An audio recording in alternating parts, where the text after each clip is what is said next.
morning, everybody. Unless, of course, you're watching this video in the evening. In that case, good evening. And you are watching Time Travel TV. And today we'll be talking about the shortest conflict in human history. The Anglo Zanzibar War. Now, you may notice two things about me today. The first, I've cut my hair. Well, I haven't cut my hair personally, but I had my hair cut. And second, I'm wearing a nice summery shirt, which is because it's a nice summery day, and this video is about a war that happened on the east coast of Africa. So you know what? It's sunny there, so you just wear summery clothes. Now, you may have heard the Anglo Zanzibar War for only lasting 38 minutes, but you may not have heard of Zanzibar necessarily, and that's forgivable because Zanzibar is very, very small. And not only that, but very little comes from Zanzibar. In fact, I can't think of anything, actually. Mama, just killed a man. Okay, well, I can think of one thing that comes from Zanzibar, except I don't think we can call Freddie Mercury an Zanzibar export, because he was born in 1946, long after the Anglo-Zanzibar War, and not only that, but he only became famous after he left Zanzibar and arrived in England. However, that's not going to stop me making as many Queen references in this video as I can humanly possibly fit in. So, let's go. On your marks, get set, go! In the late 19th century, Zanzibar was seeing about as much independence as it had been up to that point, and Zanzibar was looking forward to spreading its wings.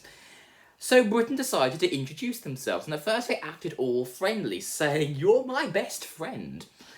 Except they're a bit worried about Germany. Germany was expanding their empire in East Africa, especially in Tanzania.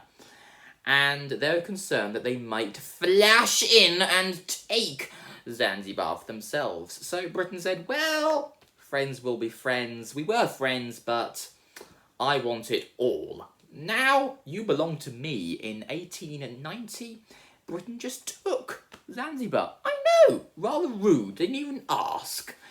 I reckon the Sultan of Zanzibar must have thought he was going slightly mad when he found out about this, but it wasn't him who was going mad. It was the British just came in and take it. Very rude.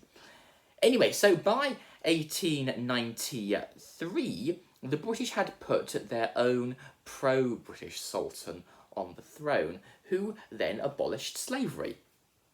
Now, you may be thinking at home, this is a good thing, except many people in Zanzibar didn't see it this way.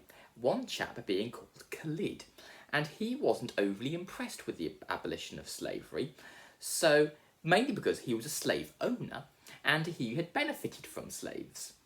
Anyway, he wanted Zanzibar to break free from the British Empire, and when the Sultan died in 1896, he took 3,000 of his followers. I say followers, these were mainly either ex-slaves or random Zanzibar people who dragged off the street who he forced to fight for them.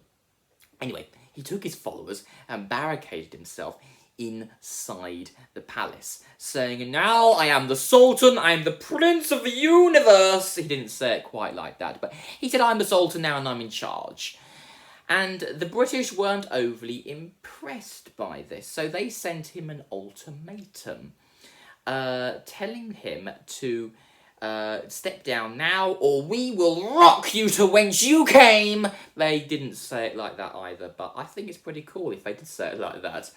Anyway, to the surprise of absolutely nobody, he said, "No, I'm going to stay right here." So Britain took 3 battleships, 2 gunboats, sailed the 7 seas of Rye all the way to Zanzibar, where they met outside on the shoreline for their seaside rendezvous.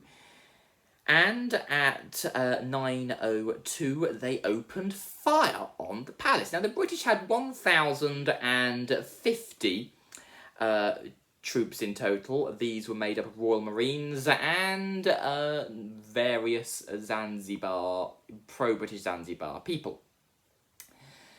So, eventually, after a very short amount of time, they burned down the palace because it's made of wood. And Khalid, realising it was pretty hopeless, he, in an attempt to keep himself alive, fled the palace through the back door and went to the German ambassador's office. Now, he must have known that it was a long shot in order to try and win the battle, win the war even. He must have known that if he was to win, it would have been the miracle. Anyway, he did see one final opportunity he had, so he said, "Don't stop me now, send my yacht headlong into the British." His yacht was ironically a gift from the British, and he'd converted it into a gunboat, and they sent it as headlong at the British, and the British opened fire and sunk it, and then picked up survivors. Soon afterwards, the British then landed and stormed the palace. In total, 1 British soldier was injured, as opposed to 500 of Khalid's men dying. Now, Britain said, "We are the champions," and Khalid went to Tanzania, where the British couldn't get at him, until the First World War, when the British could get at him, and they then sent him to the island of St. Helena, which was coincidentally where they sent Napoleon after his defeat at the Battle of Waterloo, which is a different song by a different band altogether. So, that was the shortest war in human history, 38 minutes. The efficiency of the British guns must have been like some sort of dragon attack on the palace of the Sultan of Zanzibar. And that's all we have time for today. I hope you counted every single one of the Queen references in there. As a good Zanzibar person, Freddie Mercury will be very proud. And I'll see you next time. Remember to subscribe. Cheerio.